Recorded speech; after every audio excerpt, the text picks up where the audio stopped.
Assalamualaikum warahmatullahi wabarakatuh. Kali ini saya akan mereview sebuah jurnal yang berjudul Tinjauan Yuridis Pembuktian Turut Serta dalam Tindak Pidana Pembunuhan. Nah, ini masih di dalam materi Delneming ya, kaitannya dengan jurnal ini. Baik, nama jurnalnya adalah Jurnal Ilmu Hukum Legal Opinion. Volume dan halamannya adalah edisi 5, volume 1, tahun 2013. Penulisnya adalah Muhammad Haryono. Kemudian reviewernya masih dengan saya, Nadia, mahasiswa Universitas Surya Kencana, Fakultas Hukum semester 3. Baik, untuk latar belakang dari jurnal ini adalah hukum merupakan suatu peranata sosial yang berfungsi sebagai alat untuk mengatur masyarakat. Namun, fungsinya tidak hanya untuk mengatur masyarakat saja, melainkan mengaturnya dengan patut dan bermanfaat. Kemudian, peraturan ini atau adat yang secara resmi dianggap mengikat yang dikukuhkan oleh penguasa atau pemerintah. Itu adalah arti dari hukum itu sendiri. Kemudian hukum pidana adalah kesemuanya perintah-perintah dan larangan-larangan yang diadakan oleh negara dan yang diancam dengan suatu nestapa atau pidana. Barang siapa yang tidak mentaatinya, kesemuanya aturan-aturan yang menentukan syarat-syarat bagi akibat hukum itu, dan kesemuanya aturan-aturan untuk mengadakan atau menjatuhi dan menjalankan pidana tersebut.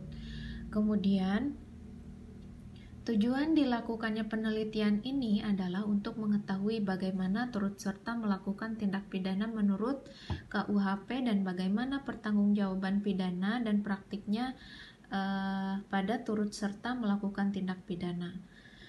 Rumusan masalah yang ada di dalam jurnal ini adalah yang pertama, upaya pembuktian turut serta dalam tindak pidana pembunuhan. Kemudian yang kedua adalah pertimbangan-pertimbangan hakim dalam memutus perkara turut serta dalam tindak pidana pembunuhan.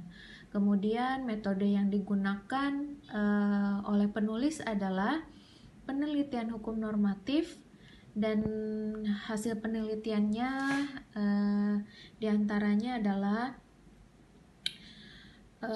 penulis dapat menyimpulkan beberapa hal sebagai berikut. Yang pertama adalah upaya pembuktian turut serta dalam tindak pidana pembunuhan dalam putusan yang dijatuhkan oleh Majelis Hakim Peradilan Negeri Palu nomor perkaranya 51 garis miring PID garis miring 2009 garis miring PNPL, di mana jaksa penuntut umum menuntut terdakwa dengan pasal pembunuhan yang dilakukan secara bersama-sama seperti yang diatur di dalam ketentuan pasal 338 junto pasal 55 KUHP, dilaksanakan dengan menghadirkan saksi-saksi, keterangan terdakwa, dan pengajuan barang bukti dalam persidangan. Juga majelis hakim menemukan petunjuk-petunjuk yang menjadi dasar pertimbangannya.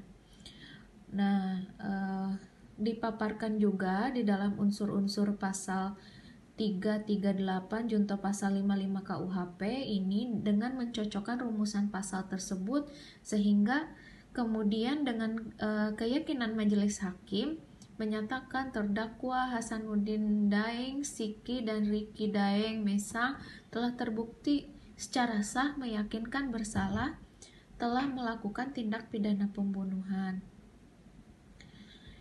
Yang kedua adalah pertimbangan-pertimbangan hakim di dalam memutuskan perkara turut serta dalam tindak pidana pembunuhan ini telah sesuai dengan aturan-aturan yang terkait tindak pidana pembunuhan secara bersama-sama yang dilakukan oleh terdakwa Hasanuddin Daeng Siki dan Riki Daeng Mesang. Adanya bukti-bukti yang kuat di mana bukti-bukti yang diajukan di depan persidangan tersebut memberatkan terdakwa. Terpenuhinya unsur-unsur tindak pidana dalam KUHP, pasal 338 junto pasal 55 KUHP tentang tindak pidana pembunuhan yang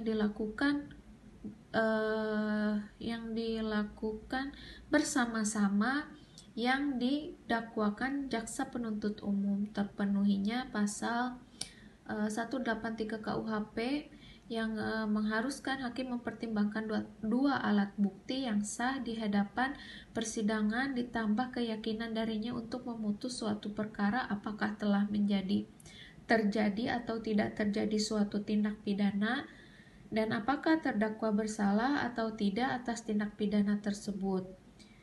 Di dalam pasal 188 KUHP dijelaskan bahwa alat bukti ialah petunjuk. Petunjuk adalah perbuatan, kejadian atau keadaan yang karena persesuaiannya baik antara yang satu dengan yang lainnya maupun dengan tindak pidana itu sendiri menandakan bahwa telah terjadi suatu tindak pidana dan siapa pelakunya. Kemudian petunjuk sebagaimana dimaksud dalam ayat 1 hanya dapat diperoleh dari yang pertama adalah keterangan saksi, surat, keterangan terdakwa, dan yang terakhir adalah penilaian atas kekuatan pembuktian dari suatu petunjuk dalam setiap keadaan tertentu dilakukan oleh hakim dengan arif lagi bijaksana setelah ia mengadakan pemeriksaan dengan penuh kecermatan dan keseksamaan berdasarkan hati nuraninya. Baik, terima kasih. Itu dia yang dapat saya sampaikan.